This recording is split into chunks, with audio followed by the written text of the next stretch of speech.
Hello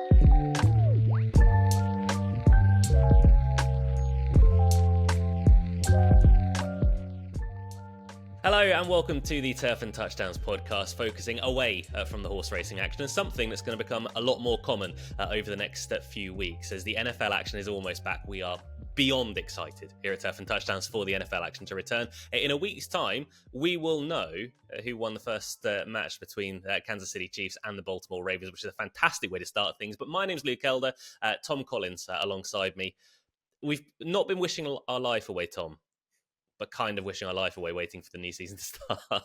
Yeah, look, the summer is excellent. Obviously, you get good weather, a chance to play golf for your golf fanatics out there, good horse racing, but there's no NFL. And it just feels like it takes an eternity for the NFL season to come back from the start of February, obviously when the Super Bowl is, and then go all the way to the start of the season in September. But as you say, finally, we're 6 days away now from the first game, and then it's going to be game after game after game, week after week, all the way until the new year. So, yeah, this is my favourite time of the year, I have to admit. And I'm looking forward to not only backing a few winners, whether that be in this kind of anti-post environment that we're going to be talking about with outright markets here on this podcast, or if we're talking week by week selections, because that's what we'll be providing on the Turf and Touchdowns podcast throughout the season.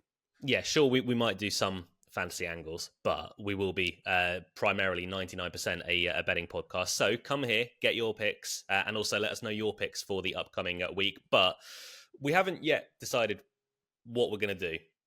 We will more than likely be doing some, a lot of Thursday and Monday night game previews as well. But it's more a case that we just want to talk as much about football as we possibly can. However, next Sunday when Red Zone starts will be one of the greatest periods of the entire year. The one thing I say about the NFL season, Tom, you know the saying less is more? Yeah. It applies so much. Like, I like NHL. Such a long season. Yeah. Baseball, such a long season. Basketball, ridiculous. The NFL season feels like it's over in like 2 weeks. Yeah, it's very true. Obviously, injuries come into play there, and players just can't play much more than the 18-game regular season plus postseason. But we do need it longer, don't we? There's just a huge break with nothing going on. Even in football, our football, UK football, soccer, we have 9-10 month seasons, and then people can't go through the 2 months in the off season. So we have the likes of international competitions, we have preseason friendlies, etc., which keeps everyone in the football loop. With NFL, it's just nothing for such a long period of time.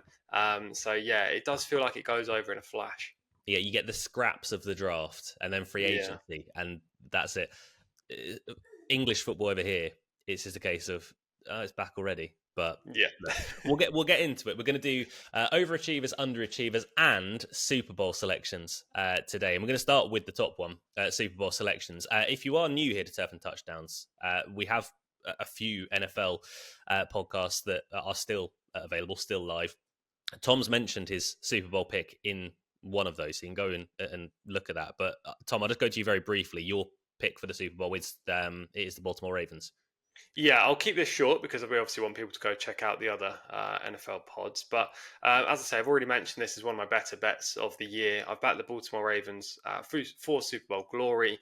I think I got 12-1. They're currently available around 10-1, 9-1 for the Super Bowl, which I still think is a very fair price. Look, I just don't think the division is going to be overly strong.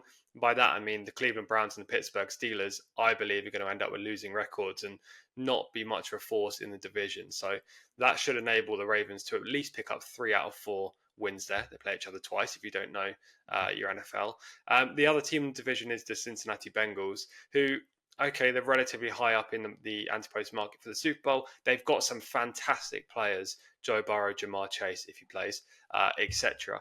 But I just don't think they have the same depth or the same quality on defense that the Ravens have. So I put the Ravens in a higher tier than the Bengals, and I'd be hopeful that the Ravens at least win one of their 2 matchups with the Bengals, and therefore boosted by a stronger out of division record from their schedule this year, they'll end up top in the division, maybe get a playoff bye and go far in the playoffs, maybe into the Super Bowl and win it.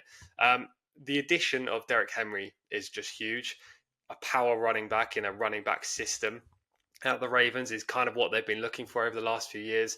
They drafted J.K. Dobbins and he's been plagued with injuries and now moved on to the Chargers. Gus Edwards, kind of the same thing. Moved on to the Chargers recently, and a couple of other their running backs just haven't really produced the goods. They have got Keaton Mitchell, who could be quite nice as a backup this year, along with one or two others. But the addition of Derrick Henry is huge. Lamar Jackson, I think he'll win MVP in the regular season this campaign. He's won it 2 times in the last 5 years, and he just shines throughout the 18-week period during the regular season. And then you've got Zay Flowers, who I'll touch on again in a bit when it comes to overachievers. And I've already mentioned in one of our podcasts before, but I think he's due a breakout year.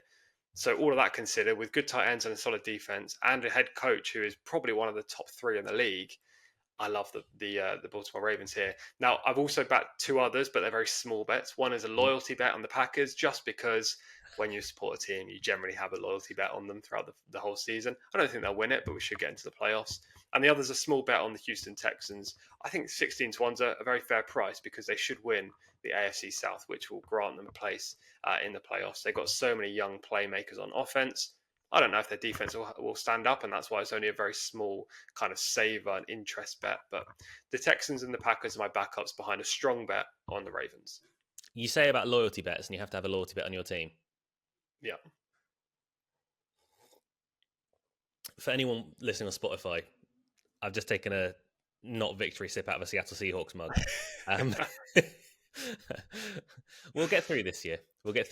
I think we'll be okay. I think we will be an overachiever in our own right. I don't think we'll be terrible, but we are in just death division as far as I'm concerned. Can I just say that for anyone who doesn't know Mr. Luke Elder, he is the most optimistic Seattle Seahawks fan I've ever met. Now, saying that, I don't think I've ever met another Seattle Seahawks fan, so it's pretty hard not to be the most optimistic. But this is a guy who regularly believes they're going to succeed. Generally, you're not far off, to be honest, but last year was...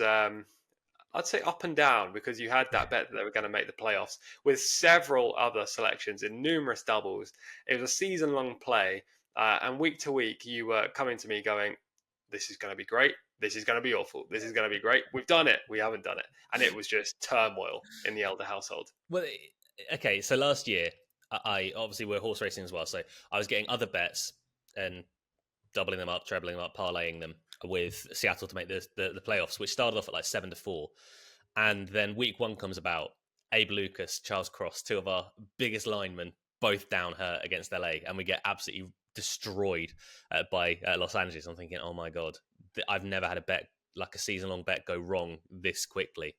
And then we did sort things out a touch, but I just thought we were hideously coached. And I've been saying it for years that coaching in Seattle, I don't think has been very good.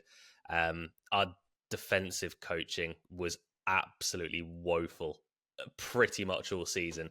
I'm very excited to see what Mike McDonald's doing. Tom says I'm optimistic. I'm never optimistic about being, the top dog, about being super. I find my bits, but we will use that, and Jackson Smith and Jigba is going to absolutely smash up the league this year. Right, my Super Bowl picks. I'll play 2. I think the Chiefs is really boring, but the Chiefs are just a very, very good football team. They're brilliantly coached. Having Patrick Mahomes is always going to be a positive. And last year, they did this really annoying thing, right? Where regular season, they were so moderate. They were just so average. And you watched them, you think, these guys? Really? Like, they're the Super Bowl winners. And yeah, they get to the playoffs. Suddenly Travis Kelce's playing almost every single down once again, and they're just resting him to go into the playoffs and into the Super Bowl, and then they go and win it once again. They're going to do exactly the same again this year. They look like they've got an even better offense. Last year, their offense wasn't fantastic. You had a rookie, Rashee Rice, who was leading the wide receivers. Looks like he's going to escape a ban for this year at the very least from his off-field transgressions. But they've also added in Xavier Worthy, who's been getting a little bit of hype. Isaiah Pacheco, obviously, in the backfield I think he's going to be fantastic if you are playing fantasy. He's going to be one of the guys to focus if you're going sort of hero RB, or not hero, but more zero, taking him in the 3rd or 4th round. I think Kansas will just be very good once set again, and they've got Hollywood Brown to throw into the mix as well. So they're on the short list. And now comes mine and Tom's biggest disagreement on the season. I think the Cincinnati Bengals are going to go very far this year. And stupid of Luke, yes, to take 2 from the AFC. But Cincinnati is sort of 12 to 1, 14 to 1. they've had just two horror seasons. Now, last year it started horrifically. It started before things even got underway because Joe Burrow suffered an ankle injury, and you were thinking, is he going to be ready in time? He was sort of rushed back, and when he did come back, it was clear that he wasn't ready. He wasn't rushing. He was only rushing for like 3 yards a game or something like that. Which, look, Joe Burrow is not Kyler Murray. He's not Anthony Richardson, but he's a guy that does use his legs and he can escape the pocket. He just couldn't do that, and worst of all, he couldn't throw the ball. It was just an absolute horror show from Joe Burrow. But he should be fitter this year. He has had his issues with a couple of small niggly injuries. His biggest issue is that Jamar Chase might not be there because we're still worrying about that. So if Jamar Chase is sort of holding up or is just not involved to start the season off, that's a huge concern.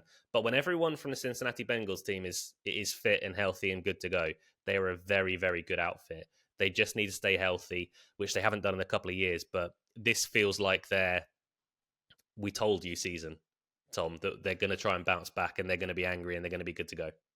I don't disagree with you that when they're all healthy, they have a very good roster. My problem is that they are never all healthy. And take Jamar Chase, even if just Chase is out, I feel like their chance of winning games is greatly diminished. Obviously, they still have some talented pass catchers, T. Higgins, Jermaine Burton potentially, but they just lack that star if Chase is out. And yes, Joe Burrow is one of the best QBs in the league, but as you say, he's suffered badly from injuries over the last couple of years. His O-line still isn't great. And also, if Chase goes out, he's going to be forced to throw it to people who I wouldn't necessarily trust anyone throwing the ball to. So I don't know. I feel like it's a bit of a leap of faith backing on health for this team, but they should be okay. I don't think they're going to end up with a losing record by any means. It's just how far are they actually going to get if this team suffers injuries. Yeah, 100%. You could say the same for quite a few, but they've probably not got as much depth as quite a few others. We'll move away from Super Bowl selections into overachievers.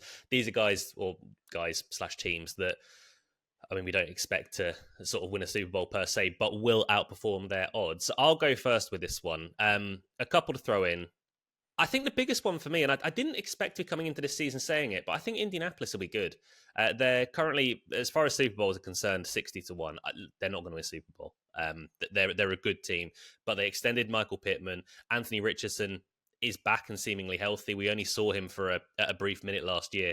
He looked very good last year as well. He was a quarterback that we were expecting or anticipating he might not be NFL ready. He was good to go from day one. Now, Indianapolis was still good last year, and they were still in sort of playoff contention for a large part of the season with Gardner Minshew under center. Minshew is not good. He's fine. He's entertaining, but last year he made a lot of mistakes, and he was serviceable on the lower end of serviceable. But Anthony Richardson coming back in, that's going to be a massive, massive help. I think he's going to be a lot smarter as well about how he actually plays, because last year he was running, he was taking every single hit possible. I think it was Trevor Lawrence took him aside after a game last year and said, look, this is the NFL. Hits hurt a lot more here. If you keep doing that, you're going to get hurt. He did it. He got hurt. I get the feeling they're going to use him a touch differently. They'll still run with him. Obviously, they're going to use his legs, but they've also got Jonathan Taylor. They didn't have him to start off last year. So that's going to be a massive, massive help for Anthony Richardson. I think they'll be okay this year, Indianapolis. They might make it into the playoffs, but they're definitely a playoff caliber team, I'd say. And I think the Chicago Bears as well, as much as Tom was going to hate me for saying this, I think the Bears are going to be very good. Now, Caleb Williams, we said in an earlier podcast, no first round pick probably full stop has ever been supported the way that Caleb Williams has. No sort of first overall pick absolutely has ever been supported the way that Caleb Williams has been. Keenan Allen, Rome Odunze coming in as well. You already had DJ Moore, who has again got a big bag of money before this season. I just think the Bears are going to be a pretty good team. I don't think they're sort of Super Bowl caliber this year, but they're not far away from it. But they're 30-1 to win the Super Bowl at the moment. I think they're absolutely a playoff team. They are, Tom, as you well know, in a very, very hard division, and they've got to get past Green Bay, and they've got to get past Detroit as well. That's not going to be an easy thing, but they will win plenty of games this year. Yeah, I am scared of the Bears this year. I hate to say it, and if you don't know about the NFL, and this is one of your first NFL podcasts, the Packers and the Bears are the biggest rivals, or one of the biggest rivals in the whole of the league. So that's why I'm saying I'm afraid to say the Bears might be good. Yeah, I mean their offense is young. It's got full of playmakers. DJ Moore's slept on, I think, by most people this year. Remy Dunze could be absolutely anything. Caleb Williams, we think he's going to be fantastic, and the defense is strong. So I really don't have too many negative things to say about that selection, aside from the fact that as a Packers fan, I hope they don't do well. Um, when it comes to the Colts, again, they could easily succeed. I just think the Texans are slightly better in that division, but yeah, I'm not dead against them. For my overachievers, I found it difficult to be honest because the anti-post market about Super Bowl winners, even if you go all the way down, I think it's pretty accurate. And we cover horse racing, as many people who watch our podcast know. And generally, when you're a horse racing punter, you try to find value on a selection who has a good chance of winning. And I just found it really difficult to find that value about anything in here that I could then put up an overachievers and say, have a bet on this because you may be able to get some value and potentially a winner out of it. So I'm kind of sticking to the same that I said for the Super Bowl. I think the Ravens are overpriced by 1 or 2 points, and I think the Texans are overpriced by 1 or 2 points. But I've got two Mhm. different selections that I want to mention. One I've already mentioned in a previous podcast, and that is I think Zay Flowers as an individual. If you're looking at the prop lines for him of season receiving yard totals, I think he's going to greatly overachieve. When we filmed the podcast a few weeks back, his line was set 875.5 receiving yards this season, over under 10 to 11 each of two. I thought the over was a huge steal there. And I don't know whether that line still exists, but I'm pretty sure he's going to have a 1,000 yard receiving year. So even if you can get a 950.5 or anything like that, I think the over is a good bet here with Zay Flowers. He's going to overachieve this season. Now, I'm going to go very, very, very left field here, and you're not going to know what I'm going to say, No, no idea. but I'm going to go to college football briefly. Right. Briefly. And I'm going to say Oregon Ducks 7-1 to win the NCAA championship. They'll be an overachiever this year. Maybe you don't follow college football. Maybe you like a little bet. I'd say a little side wager on the Oregon Ducks. They're third favourites to win the NCAA champs, and they're full of great talent that we'll see in the NFL next season and beyond. Dylan Gabriel's their new QB, and he looks like a future star. So a little bit left field there, but yeah, I'd say they'll be an overachiever as well. As a Washington Huskies fan, I can't get behind this at all, and this is an absolute sacrilege. But we're just picking teams that the other guy hates. Best of luck with the Oregon Ducks. Don't mean that at all. Let's go to underachievers. I'm going to go for the Oregon Ducks. I found this very difficult to find underachievers because honestly I think the Super Bowl market and markets alike are pretty spot on. I'm just going to go in with the one team and look.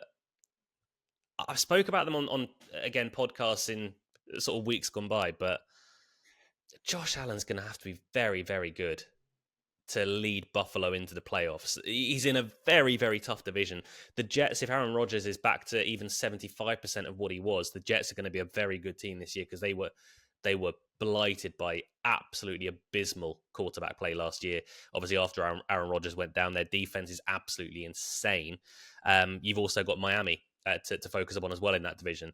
Buffalo, I don't think they're not as good as Miami. I don't think they're going to be as good as the Jets either. They're currently 12-1 for the Super Bowl. I'm not doubting Josh Allen. He's just got no one sort of surrounding him. I think if you are playing fantasy and you've got drafts coming up this week, if Dalton Kincaid gets to you, I think he's going to be a massive, massive thing. He possibly will be Josh Allen's number one. Look, I'm not saying Buffalo are going to be terrible, but if you were giving me a bet, Tom, on whether Buffalo are going to make the playoffs or not, I would be taking the not. I would agree with that, to be honest. Josh Allen's going to have to do a lot of the heavy lifting, isn't he? Kincaid's good. Keon Coleman could be good. The defense is okay. Where are the other playmakers? James Cook, I mean, he's never missed a game via injury. So at least you know that he's going to be able to withhold most of the season. But I don't know, man. That offense is a little bit questionable for me. Yeah, I'm completely with you. But underachievers, I didn't really find a great deal else in there. I'd love to put up San Francisco, but they're probably going to be quite good this year once it again. But your underachievers for this year, Tom? I'm going to say the Bengals only because I think they're going to suffer some injuries and therefore they may underachieve on their current price. That's not to say they're going to be horrific this year. I don't think they will be at all, as you've already said. But I think their depth is just lacking on both sides of the ball, especially Mm. offense. However, my main selection for this, and arguably my strongest pick in the whole of this podcast, aside from the Zay Flowers over yards, that's with an asterisk because I don't know what the line is currently set at, is the LA Chargers to not, and I repeat and underline, not make the playoffs. 8-11 currently. I think that's a very, very good price. They've got to be one of the underachievers, biggest underachievers, based on the fact that I don't think they're going to make the playoffs. They're not expected to go far necessarily. They're not a Super Bowl contender, but they're in a division where there are a couple of beatable teams supposedly, and therefore many people may think with this new coaching organization and shift going on at the Chargers right now that they'll be able to progress. I don't really like it. Now, Mm. I'm not saying that Jim Harbaugh isn't better than Brandon Staley. Of course he is. I mean, you're better than Brandon Staley, Luke. He was an awful head coach. He had no success. His play calling was shocking, especially in the latter stages of games, and they lost countless games in the final drive, which showed how bad of a head coach he was. Jim Harbaugh's much better, and he's come in and he'll manage to get this new mentality in the Chargers team. So there's your positive.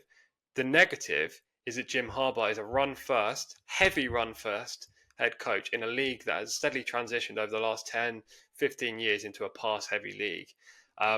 You've got Justin Herbert, so okay, if you want to midway through the season decide not to go as run first as you're initially trying to, then Herbert could take some of the Mm. lifting. But where are the receivers in this group? The running backs as well. I mean, you've got Gus Edwards, but he has legs made of, I don't know, anything that's basically flimsy. Kimani Vidal could be okay, but we just don't know. I don't like this unit, to be honest with you. And surely they have to go into games and hope that they get the first score on the board. Because if they start going behind, they can't run the ball as much as they want to. And then plan A, plan B, plan C all goes out the window. I don't really see how they're going to be amassing a huge total of wins. Last year they ended up 5-12, I believe. I'm going to go out on a limb and say they're going to end up with 5 or 6 wins yet again, and it's going to be another shocking year for LA. Yeah.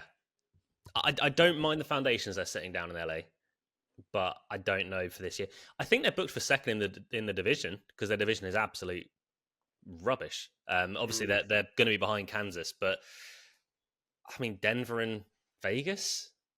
Yeah, I mean they're both terrible, terrible units right Yeah, now. I actually prefer Vegas over them. right. Denver could also beat the Chargers. It just depends how good Bo Nix is. Yeah, That's kind of the big question there. Denver are going to rack up wins at home. They always seem to do that a mile high because of the altitude and the atmosphere there. But yeah, a lot of Denver relies on Bo Nix. I think Vegas will. I mean, when you've got Devontae Adams, you've got a couple of other nice playmakers in that team. Brock Bowers, a relatively okay defense. I think they'll secure a few wins, probably about the same as the Chargers, 5 or 6. yeah. That's the underachievers for the NFL season. Regards to how we're going to do this sort of preview wise, I imagine we're probably going to put a preview up for Thursday night because it's just going to be far too exciting, and we're probably going to try and do it anyway. But we will be back with sort of longer episodes and all our picks for next Sunday. Tread carefully, start the NFL season, because we are getting to grips with what everyone's going to be doing. But we will be back around the same sort of time next week ahead of our first Sunday Red Zone.